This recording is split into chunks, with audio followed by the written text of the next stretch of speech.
Welcome back to Morgan on Purpose, the podcast. I'm Morgan Randstrom, a wealth advisor, certified financial planner, and the author of Money with Purpose. Today, we're talking about something that's close to my heart as someone who works with entrepreneurs every day. The unique journey of building and growing a business, particularly for women navigating the dual worlds of professional ambition and personal commitments. I'm thrilled to be joined by Coach Amelia, an executive and leadership coach who specializes in helping ambitious women leaders step into their full potential. Whether you're a seasoned executive considering the next steps in your career, a business owner looking to scale, or someone curious about what it really takes to build something of your own, this conversation is for you. Amelia, welcome to the show. Thank you, Morgan. Thank you for having me. Yeah, this is exciting. Thanks for coming on. Oh, 100%. Wouldn't have missed it. Yeah, let's dig in. So let's just kind of start from the beginning. So tell us about you and your coaching business. Who do you serve? How do you work with them? And what drew you to this work in the first place? Yes. So I am an executive coach with 17 years of working with senior leaders, founders, and Fortune 500 executives. I didn't start out coaching mothers, but motherhood fundamentally changed how I viewed leadership. And it really exposed how much the invisible responsibility that women carry and how it affects them in every aspect of their life. So now I work specifically with CEO and executive level moms. These are women who are already trusted, already capable, and leading their teams and businesses, but they are feeling that quiet pressure of the one they are holding it all together. So I help them rebuild their entire leadership system so they are working smarter, not harder. So we focus on reclaiming their time and energy without guilt, creating ownership instead of overfunctioning, and strengthening executive presence and influence. And I do this work because most women, to be honest with you, don't have a time problem. They don't need another productivity hack. They have a systems problem. And the root of it is built from years of being the reliable, capable, emotionally trustworthy one. So my work helps them lead from that clarity and authority instead of exhaustion and habit. That sounds like big stuff. Yeah. One thing I should note is that I have actually worked with Coach Amelia. Yeah. My wife and I were in a group coaching situation with her, and so that's the connection. So we have some rapport here as we joke around. You mentioned, and she's fantastic, by the way. So 5 stars. Thank you. Thank you. Yeah. um, you mentioned characteristics that you were seeing time and time again, especially with it sounds like executive moms in particular. Can you name some of those for us and help us Yeah. think through that? Yeah, and so I think it's really important to mention that the gender aspect of it, of the invisible labor that many women, this is like all women I'm talking about right now, carry this disproportionate share of particular types of labor in most environments. And so then when you come into the corporate structures, or even if they decide to go out and become a business owner or an entrepreneur, like many of the people you serve, you internalize the sense of like, it's on me, I am the one. So they create these systems of responsibility that completely rely on them. Even if they're outsourcing, even if they're delegating, it all comes back to I am the one. And what I realized is that was a system that became ingrained because of survival. They needed that to be successful. They needed that to receive love and appreciation. But guess what? That's the exact thing that is now a lot of times diminishing your effectiveness as a leader. It's diminishing the empowerment of the people you want to actually grow with you. And it likely is hurting some type of health or relationship in your personal life. So I decided to come in to do something about that because I couldn't bear to see more and more women decide that their solution was just to leave, to just leave their businesses, leave their workplace, like it was all too much. And I really wanted to help them, but in a particular way that worked for them. So that I think particularly executive women who are mothers need systems that work for their whole life. They need structures that support them in every aspect. And so it's not enough just to compartmentalize it. We need to look at it holistically and get that time and energy back, find a way to create more ownership, and then really lead in a way that creates empowerment. I was really struck with some of the verbiage around delegation, and I think there's this whole like pop consulting podcast, whatever industry that's basically just like delegate, delegate, delegate. Which, by the way, I suggest too. And what I hear you saying is, a that's a industry by men for men probably, Yeah. and Yeah. that even when the advice is received, it's not and implemented, it doesn't go far enough for women because it's not holistic enough. It doesn't encompass the whole identity of that individual. Is that kind of what you're saying there? Yes. How do you delegate care and concern? How do you delegate the responsibility you feel for this other person's well-being? And this is not just in the family life, but it's also at work. It's also for people's employees. The owners and the executives I work with feel a kind of responsibility for their employees or their direct reports that is very similar to what women feel in their family life. And men, while they care and they have concern, they often don't have the same sense of this load of responsibility.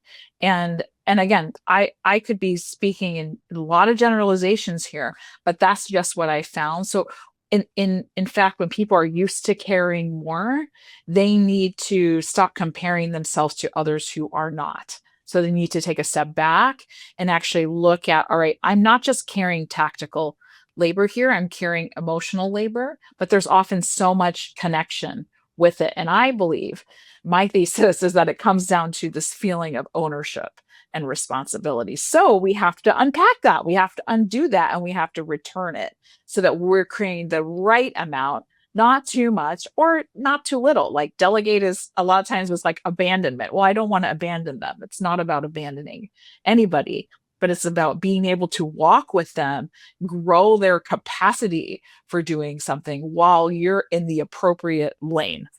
Yeah. How do you delegate care and concern? I love that. I'm writing that down later. That's so good. Um, I have this personal rule that I don't Yeah. take life advice from men without kids. Right? If 100%. you're Yes. not a parent, what you're saying about your lifestyle or you optimizing this or that, it's not relevant to me. It's not going to be helpful. It can be the best advice, it can be the best data supported thing in the world. I just don't listen. I'm out, and I hear you saying something very similar about what women need, and in particular, executive moms. I'm going to pivot for a second. So you're not just coaching executives. You were an executive. You are an entrepreneur. What have you learned about yourself throughout this journey? What are you most proud of accomplishing? And then what's also been the most challenging part? Yeah, thank you. Um, so the first question was, what have I learned about myself? I've learned that I'm a lot more resilient than I thought I was. Um, I think the journey of entrepreneurship really forces you to face your vulnerability, to face your insecurities. And I think it's easy to hide behind certifications, to hide behind titles, to have all these things that build your credibility. But ultimately, your credibility is built from within. And so you become your biggest champion and you become your greatest supporter. But that being said, I think that what's I'm most proud of is the lives that I've helped to change because of this work. And that's something that if I were to die tomorrow, that would be something that I would never trade for any amount of money in the world because this is life-changing work and not just with people at their jobs, but it affects their families, and that's a generational. impact. I think that the hardest part of the journey is really learning the thing that I help other women teach. Like, it's hard to learn that you have limits. It can be really hard to know when you've come to your end and you have to get support. You have to find a way to say, I am not in charge of all this. I have to allow others to take on, and it can't be me. And that's when the real leadership maturity begins. Yeah, you can see, like, once again, you can't delegate care and concern, but the care and the concern is the superpower, Yeah. right? But at some point, there's a limit to that, right? So, like, Yes. when does that kind of time out, so to speak, and how do Right. we handle that when we hit that brink?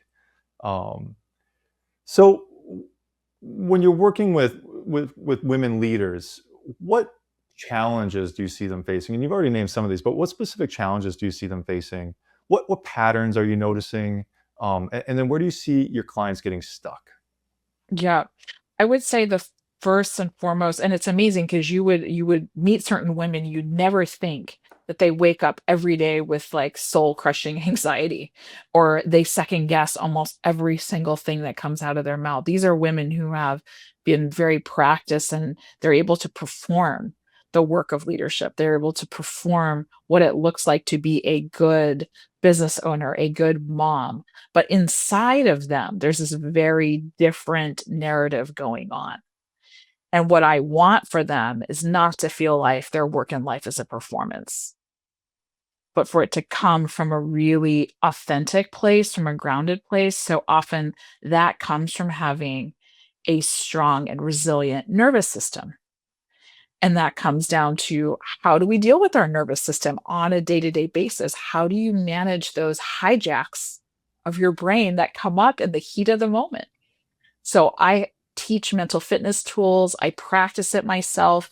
I guide them through their own journey of conquering, like, what we call a saboteur, something that comes in as like a default way of being that is not helpful. But oftentimes that saboteur has helped us become successful. A controlling uh, saboteur will often make us feel like we're in charge of our life and we can make things happen. And there's a lot of strength to those proactive tendencies, but when it goes too far, and I think that I see that in a lot of the women I work with, is they're like, I can't let go of the control, but that's the thing that they need to do so that they can lead in a different way. So you're not just delegating with control, but you're using influence. You're not just delegating with a checklist and a get it done, but you're coming back with, hey, I'm invested in your growth. And this is how I want to see you grow. And you tell me what that looks like. And we come to some kind of feeling together about that, an agreement together about what that means. I should note that this mental fitness stuff that you're talking about, this was the group coaching that I was a part of. And when my wife and I did that, that was easily, top three most impactful, I don't know, things we had done in our marriage to improve the communication in our marriage. I always thought we had good communication prior to that. We had great communication afterwards. And so working through those saboteurs, doing that mental fitness, it was so impactful to just my relationship. Um, and that was just at home, right? Like, not even speaking to like the professional uh, awareness and, let's say, confidence that that gave me, or just skills and resilience that you speak about. So I love hearing you talk about that. The continuity of that work in your present circumstances. Definitely, definitely. That work is foundational to everything, because we have to start here. This is what we have.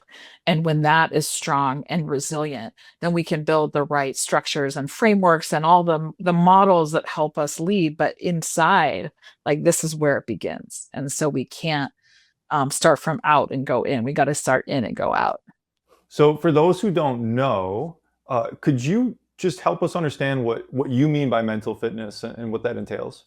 Absolutely. So I am a positive intelligence coach, and I use a system that's based on the work of Shirzad Shamin, and it helps us understand the default patterns of our brain that are getting in our way of better health, better happiness, better results at work. And so these saboteurs that I mentioned, and these different practices and fitness tools are something that anybody who is a PQ coach can deliver to you. I use it specifically in my work with CEO and executive moms. But when I was just getting started, I was holding multiple pods and groups just specifically around that work.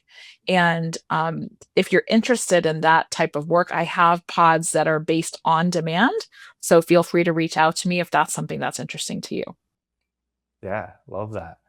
Um, so let's say one of your clients is stepping into a new role as a leader, uh, in corporate life, in business life, whatever that is. Um, what advice do you give her? What do you wish more women knew as they stepped into that role? I think there's a difference in the two avenues. So one is if you're stepping into a new role in your job, um, you need to get the right kind of mentorship and support that helps you lead at the level that you're at. So I see this in a lot of transitions in the corporate landscape where people are, well, I was a senior manager, now I'm a director. Now I'm a director and I'm going to senior director, and now I'm VP, and then I want to get to senior vice president. So all these leadership transitions have a particular pain point to them and a skill that needs to be learned. So can you get the kind of skills that you need from the people around you? If not, I mean, I'm biased because I'm an executive coach, but getting the right coach for you at the right time can help you not feel like you have to wake up every day with anxiety and, oh, imposter syndrome, and I don't belong here, and am I really good enough to be in this position? Yes, obviously you are good enough to be in this position. You're going to go through a learning curve, and it really helps if you have a guide that can help you along those journeys of newness. And it's the same thing when business leaders are growing. For example, I had a client who she hired me when she went from like 3 contractors to like 5 full-time employees. And she was like, "I really have to be a leader now. How do I do that? Can I do that? Am I the right person to do that?" And I quickly helped her within even 2 sessions get that confidence so she could stand up in front of her team and say, "This my company. These are the values that we're leading with, and this is how we're gonna execute on our goals while preserving what this company is based on." And I'm really honored to guide leaders and business owners in that journey, and finding the right support and mentorship can be a game changer. And I also would recommend get it before there's a problem. A lot of times people will wait until things are blowing up and there's an issue and they're like, "Oh, I need some help." If you can get it proactively, you can prevent a lot of difficulties going down the road. But if you're in a difficulty right now, if you're like, "Oh man, now it's too late." No, it's never too late. It to get the right support. Yeah, I love that. And the support element is so important. I also think there's this myth that it all starts with confidence, right? But confidence comes along the journey, right? It's like we kind of earn confidence along the way.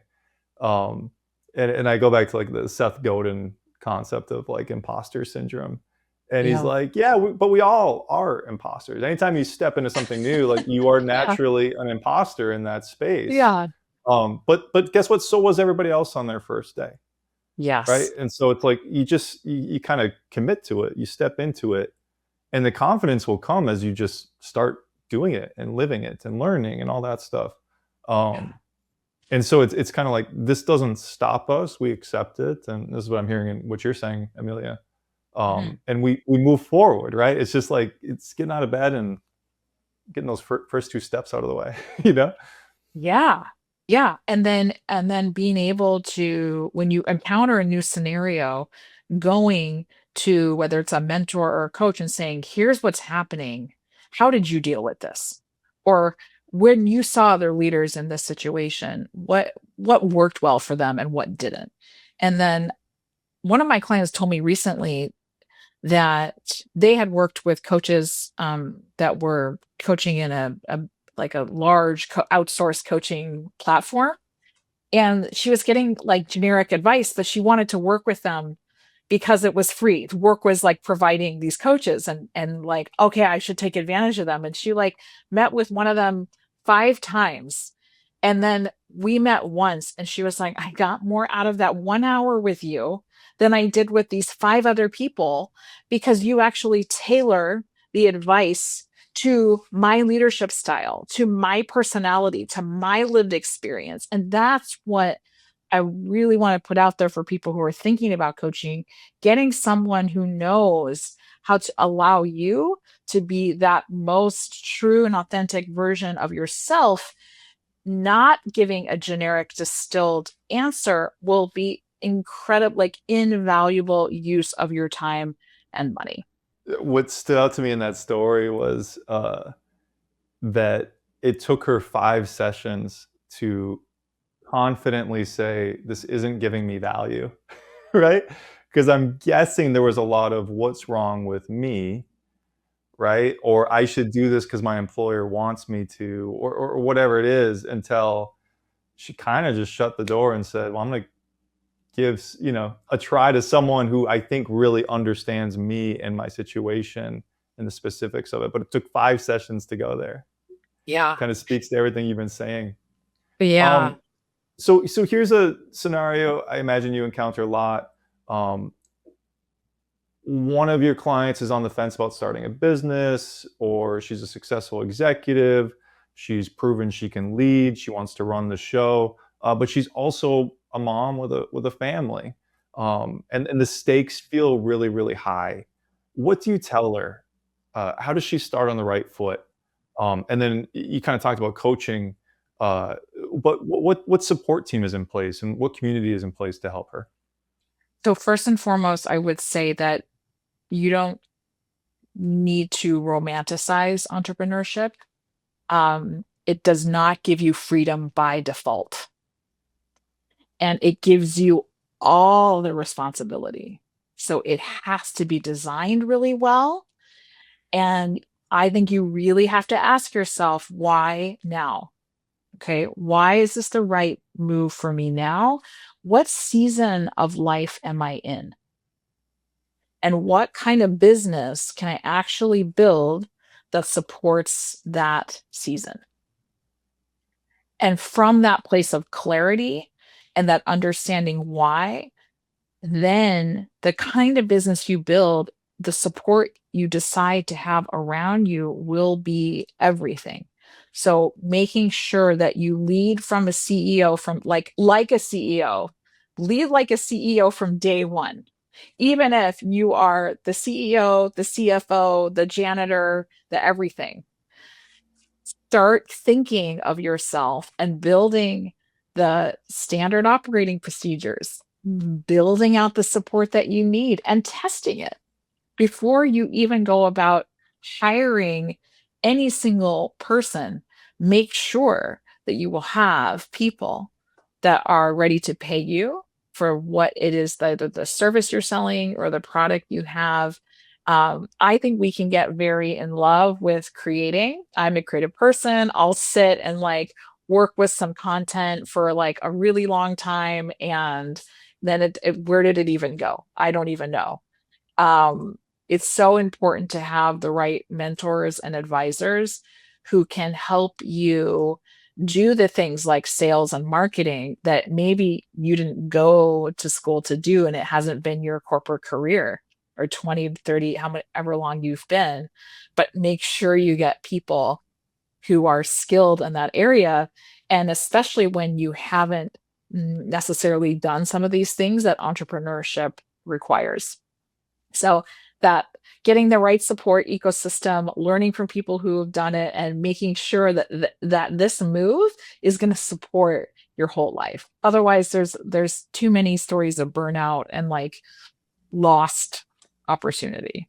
Yeah, it kind of goes. I love how you frame the freedom of it, right? But because the freedom comes with a lot of responsibility, um, and I always go to what problem are you actually trying to fix, right?